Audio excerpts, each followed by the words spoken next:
শুভেচ্ছা। বাঙালিয়ানার প্রদোষের সংবাদে স্বাগত। শুরুতেই শুনে নিচ্ছি সংবাদ শিরোনাম। জুলাই সনদে স্বাক্ষর করলেন প্রধান উপদেষ্টা ও রাজনীতিবিদরা। অনুষ্ঠানের আগেই পুলিশের সঙ্গে জুলাই যোদ্ধা দাবিকারীদের সংঘর্ষ, ভাঙচুর, আগুন। পাচার হওয়া টাকা ফেরাতে IMF এর সহায়তা চায় বাংলাদেশ। দেশবিরোধী শর্তে ঋণ নিবে না। অপারেশন কিলো ফ্লাইটের বীর যোদ্ধা শাহাবুদ্দিন আহমেদ বীর উত্তমের মরদেহ মেডিকেলে দান। শান্তিরক্ষী মিশনে কাঠছাঁটের ফলে ফিরতে হচ্ছে 1313 বাংলাদেশিকে। আমরণ অনশন শুরু করলেন এমপিওভুক্ত শিক্ষকরা। এবার অন্যান্য সংবাদের সঙ্গে বিস্তারিত।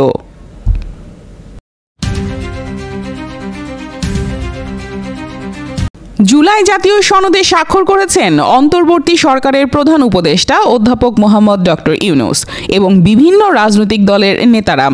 17 অক্টোবর শুক্রবার বিকাল 5টায় জুলাই জাতীয় সনদ 2025-এ স্বাক্ষর করেন তারা। জাতীয় ঐকমত্য কমিশনের সহসভাপতি অধ্যাপক আলী রিয়াজ সহ কমিশনের সদস্যরাও জুলাই সনদে স্বাক্ষর করেছেন। জুলাই জাতীয় সনদ 2025-এ স্বাক্ষর করেছেন 25টি রাজনৈতিক দলের নেতারা। জাতীয় নাগরিক পার্টি NCP জুলাই সনদে স্বাক্ষর করেনি। এছাড়া বাংলাদেশের কমিউনিস্ট পার্টি CPB, বাংলাদেশ সমাজতান্ত্রিক দল বাসদ মার্ক্সবাদী ও বাংলাদেশ জাসদ জুলাই সনদে স্বাক্ষর করেনি। একটি গণতান্ত্রিক বাংলাদেশ প্রতিষ্ঠার আকাঙ্ক্ষা ব্যক্ত করে জাতীয় ঐকমত্য কমিশনের সহসভাপতি অধ্যাপক আলী রিয়াজ বলেছেন, আমাদের মতের পার্থক্য থাকবে। রাজনীতিতে মতপার্থক্য না থাকলে তা গণতান্ত্রিক হয় না। মতের পার্থক্য থাকবে, পথের পার্থক্য থাকবে, কিন্তু এক জায়গায় ঐক্যবদ্ধ হতে হবে। সেই অভীষ্ট জায়গা গণতন্ত্র বলে উল্লেখ করেছেন অধ্যাপক আলী রিয়াজ। প্রত্যাশা জানিয়ে অধ্যাপক আলী রিয়াজ বলেছেন, বহু স্রোত যেন মোহনায় এসে মেলে, যেন আমরা বলতে পারি যে আমাদের অনেক স্রোত, কিন্তু মোহনা একটি। সেটি হচ্ছে একটি গণতান্ত্রিক বাংলাদেশ তৈরি করা। আমাদের বহু স্রোত, আমরা সকলে এক জায়গায় যে আমরা যে কোনো ধরনের স্বৈরতন্ত্রের বিরুদ্ধে ঐক্যবদ্ধভাবে সবাই দাঁড়িয়ে থাকব।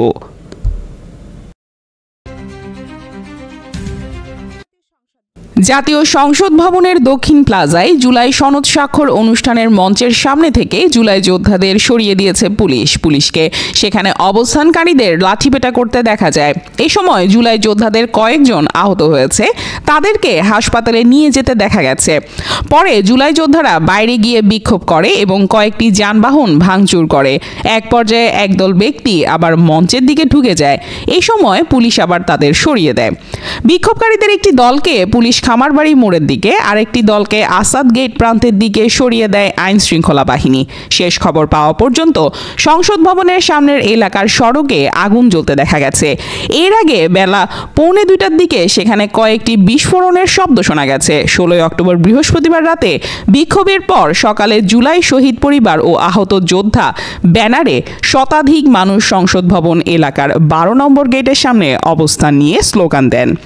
এক পর্যায়ে তারা সংসদ ভবন এলাকার 12 নম্বর গেট টপকে ভেতরে ঢোকেন। মঞ্চের সামনে অতিথিদের চেয়ারে বসে স্লোগান দিতে থাকেন। আন্দোলনকারীদের দাবি, জুলাই আন্দোলনে তাদের অবদানের রাষ্ট্রীয় স্বীকৃতি, আইনি সুরক্ষা, পুনর্বাসন বাস্তবায়ন করতে হবে।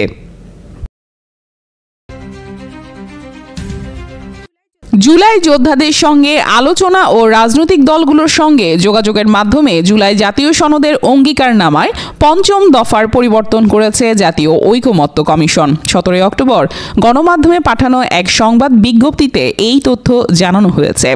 শুক্রবার দুপুরে সংসদ ভবনের দক্ষিণ প্লাজায় জুলাই সনদ সই অনুষ্ঠানের মঞ্চে এসে জুলাই যোদ্ধাদের উদ্দেশ্যে অধ্যাপক আলী রিয়াজ জানান, জুলাই যোদ্ধাদের দাবির প্রতিফলন ঘটেছে জুলাই জাতীয় সনদে। প্রয়োজনীয় জরুরি সংশোধনীয় করা হয়েছে। এ সময় তিনি অঙ্গীকারনামার 5ম দফার সংশোধিত ভাষ্যটি পাঠ করেন। এতে বলা হয়েছে, গণ অভ্যুত্থান পূর্ব বাংলাদেশে 16 বছরের আওয়ামী ফেসিবাদ বিরোধী গণতান্ত্রিক সংগ্রামে গুম, খুন ও নির্যাতনের শিকার ব্যক্তিদের এবং 2024 সালের জুলাই আগস্ট গণ অভ্যুত্থানকালে ফ্যাসিস্ট আওয়ামী লীগ ও তার সহযোগী আইন শৃঙ্খলা বাহিনীর কিছু সদস্যদের দ্বারা সংঘটিত সকল হত্যাকাণ্ডের বিচার, শহীদদের রাষ্ট্রীয় মর্যাদা প্রদান ও শহীদ পরিবারকে এবং জুলাই আহতদের রাষ্ট্রীয় বীর, আহত জুলাই বীর যোদ্ধাদের যথোপযুক্ত সহায়তা দেয়া, যেমন মাসিক ভাতা, সুচিকিৎসা, পুনর্বাসন ব্যবস্থা এবং শহীদ পরিবার ও আহত বীর যোদ্ধাদের আইনগত দায়মুক্তি, মৌলিক অধিকার সুরক্ষা ও নিরাপত্তা নিশ্চিত করা হবে।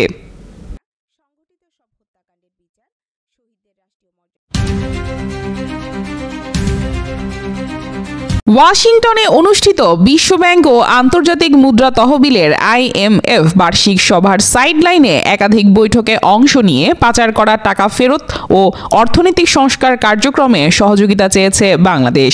একই সঙ্গে জলবায়ুর নেতিবাচক প্রভাব মোকাবেলায় তহবিল বরাদ্দ বাড়ানোর প্রস্তাব দিয়েছে বাংলাদেশ প্রতিনিধি দল। বাংলাদেশের পক্ষ থেকে স্পষ্টভাবে জানানো হয়েছে, দেশের স্বার্থবিরোধী কোনো শর্তে আর বৈদেশিক ঋণ গ্রহণ করা হবে না, কারণ আগের সরকারের রেখে যাওয়া বৈদেশিক মুদ্রার সংকট সফলভাবে মোকাবিলা করে বর্তমানে রিজার্ভের স্থিতিশীলতা ফিরিয়ে আনা সম্ভব হয়েছে এবং বাজারে ডলারের যোগানও বেড়েছে।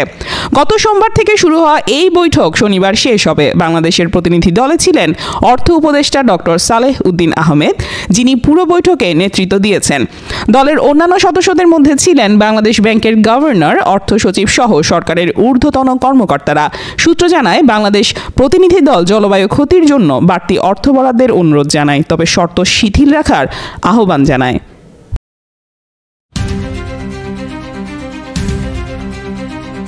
মুক্তিযুদ্ধে বীরত্বপূর্ণ ভূমিকার জন্য হাতে গোনা যে কয়জন বেসামরিক ব্যক্তি বীর উত্তম খেতাব পেয়েছেন, তাদেরই একজন ক্যাপ্টেন শাহাবুদ্দিন আহমেদ।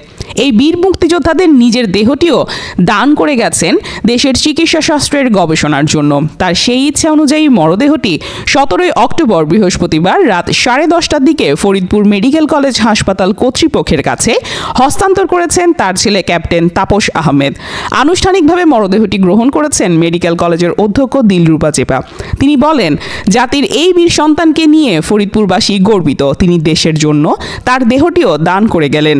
এতে শিক্ষার্থীদের গবেষণা ও অধ্যয়নে অনেক উপকারে আসবে। তার প্রতি অশেষ কৃতজ্ঞতা। 71-এর আকাশযুদ্ধের অকুতভয় যোদ্ধা, ঐতিহাসিক অপারেশন কিলো ফ্লাইটের সদস্য ক্যাপ্টেন শাহাবুদ্দিন আহমেদ ছিলেন পাকিস্তান ইন্টারন্যাশনাল এয়ারলাইন্সের একজন বৈমানিক। মুক্তিযুদ্ধের 3 ডিসেম্বর মধ্যরাতে হেলিকপ্টার নিয়ে ঢাকার নারায়ণগঞ্জের দিকে গোদাইনালে পাকিস্তানি বিমান বাহিনীর জ্বালানি ডিপোতে একটি হেলিকপ্টার এবং একটি আটার দিয়ে চট্টগ্রামে জ্বালানি তেলের আরেক ডিপোতে আক্রমণ করেন বাংলাদেশের বিমান সেনারা। সেই অভিযানের সাংকেতিক নাম ছিল অপারেশন কিলো ফ্লাইট।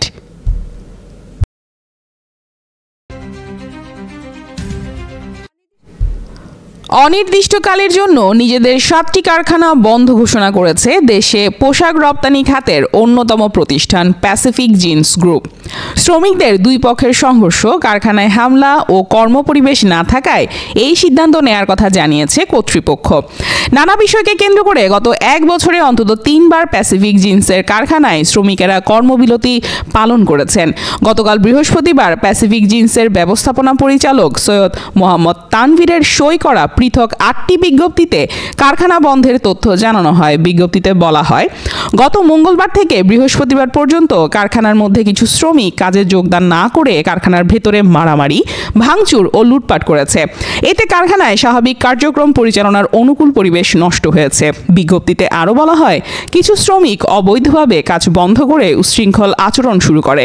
মারামারি ও ভাঙচুরে কারখানার কর্মকর্তা, কর্মচারী ও শ্রমিকেরা আহত হন এবং প্রতিষ্ঠানটি ক্ষতির সম্মুখীন হয়। এটি অবৈধ ধর্মঘটের শামিল। এ অবস্থায় শ্রম আইন অনুযায়ী কারখানাগুলো অনির্দিষ্টকালের জন্য বন্ধ ঘোষণা করা হলো।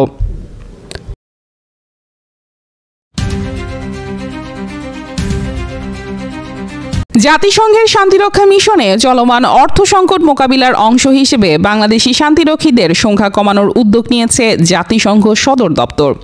সিদ্ধান্ত অনুযায়ী আগামী 9 মাসের মধ্যে বিভিন্ন মিশন থেকে সামরিক বাহিনীর মোট 1313 সদস্যকে প্রত্যাহার করা হবে, যারা সেনা, নৌ ও বিমান বাহিনী থেকে নানা দেশ বা অঞ্চলে নিয়োজিত আছেন। এর আগে শান্তিরক্ষা মিশনে বাংলাদেশ পুলিশের একমাত্র অবশিষ্ট কন্টিনজেন্টকে কঙ্গো গণতান্ত্রিক প্রজাতন্ত্র থেকে প্রত্যাহারের নির্দেশ দেওয়া হয়। 180 সদস্যের এই কন্টিনজেন্টের মধ্যে 70 জন নারী পুলিশ কর্মকর্তা রয়েছেন। আগামী নভেম্বরের মধ্যে দেশে ফিরে আসবেন তারা। মাত্র 2 মাস আগে এই কন্টিনজেন্টের অংশ হিসেবে জাতিসংঘের একমাত্র সর্বনারী পুলিশ ইউনিট মোতায়েন করা হয়েছিল।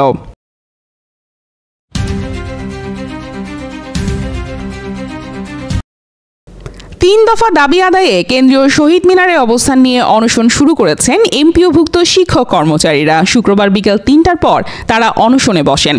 সেখানে উপস্থিত ছিলেন এমপিওভুক্ত শিক্ষা জাতীয়করণ প্রত্যাশী জোটের সদস্য সচিব অধ্যক্ষ দেলোয়ার হোসেন আজিজি। টানা ৬ দিন ধরে তারা রাজধানীর কেন্দ্রীয় শহীদ মিনার, শিক্ষা অফিস ও শাহবাগ এলাকায় আন্দোলন করছেন, কিন্তু সরকারের পক্ষ থেকে এখনও কোনো সাড়া মেলেনি। এই আন্দোলনে শিক্ষকদের ৬টি সংগঠন একত্র হয়ে যৌথভাবে আন্দোলন করছেন। আন্দোলনে অংশ নেওয়া শিক্ষকরা জানিয়েছেন, দাবি পূরণ না হওয়া পর্যন্ত তারা ঘরে ফিরবেন না।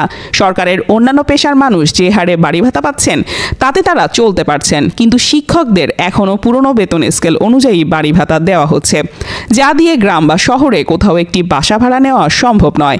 তাই তারা বাড়ি ভাতা 20% বৃদ্ধির দাবিতে আন্দোলনে নেমেছেন।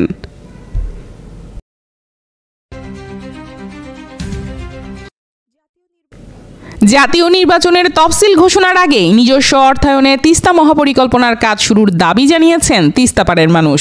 এই দাবিতে 16 অক্টোবর বৃহস্পতিবার তিস্তা নদীর উভয় তীরে একযোগে মশাল প্রজ্বলন কর্মসূচি পালন করেন তারা।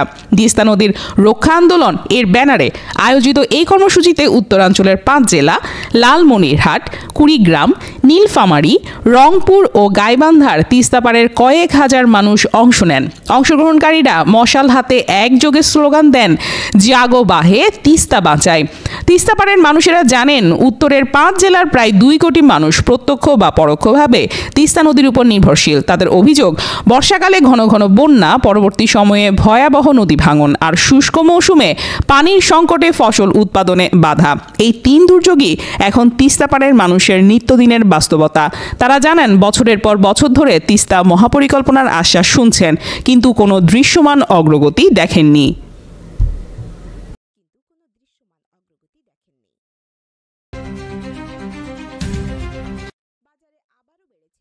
বাজারে আবারও বেড়েছে ফার্মের মুরগির ডিমের দাম। এক সপ্তাহের ব্যবধানে ডজনে 10 টাকা পর্যন্ত মূল্য বৃদ্ধি পেয়েছে এই নিত্য প্রয়োজনীয় খাদ্যপণ্যের।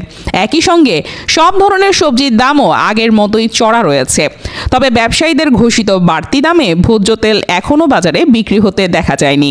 ফার্মের বাদামি ডিম গতকাল বৃহস্পতিবার থেকে ডজন বিক্রি হচ্ছে 150 টাকায়, যা এক সপ্তাহ আগেও 140 টাকা ছিল। সাদা ডিমের দাম তুলনামূলকভাবে কিছুটা কম, ডজনে 145 টাকার মধ্যে বিক্রি হচ্ছে। তবে মুরগির দাম আগের মতোই অপরিবর্তিত রয়েছে।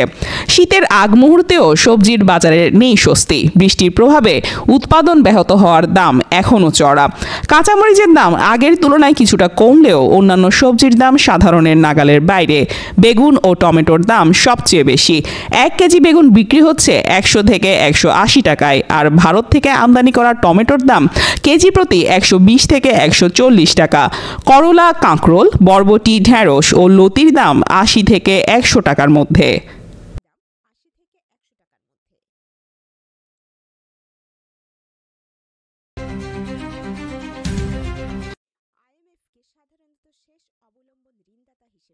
IMF-কে সাধারণত শেষ অবলম্বন ঋণদাতা হিসেবে দেখা হয়, যে তখনই সহায়তা দেয় যখন কোনো দেশ মারাত্মক আর্থিক সংকটে পড়ে ও অন্য উৎস থেকে ঋণ নেওয়া সম্ভব হয় না। তবে IMF-এর ঋণ সাধারণত কঠোর শর্ত সাপেক্ষে দেয়া হয়, যার ফলে অনেক সময় মিতব্যয়ী নীতি চাপিয়ে দেওয়া হয় এবং এতে সামাজিক ও অর্থনৈতিক ভোগান্তি আরও বেড়ে যায়। বর্তমানে IMF-এর মোট ঋণ দেওয়ার সক্ষমতা প্রায় $1 ট্রিলিয়ন। ধনী দেশগুলোতেই মূলত এই তহবিলের সরবরাহকারী এবং তারা এতে সুদ আয় করে। 2024 সালে প্রায় 50টি ঋণদাতা দেশ মিলে প্রায় $5 বিলিয়ন সুদ পেয়েছে। 2025 সালের অক্টোবর পর্যন্ত মোট 86টি দেশ IMF-এর কাছে 118.9 billion special drawing rights SDR ঋণী, যা প্রায় $162 মিলিয়ন সমান। এর মধ্যে মাত্র 3টি দেশই মোট ঋণের প্রায় অর্ধেক নিয়েছে। দেশগুলো হলো আর্জেন্টিনা SDR 41.8 বিলিয়ন বা প্রায় $57 বিলিয়ন, ইউক্রেন SDR 10.4 বিলিয়ন বা $14 বিলিয়ন এবং মিশর SDR 6.9 বিলিয়ন বা প্রায় $9 বিলিয়ন।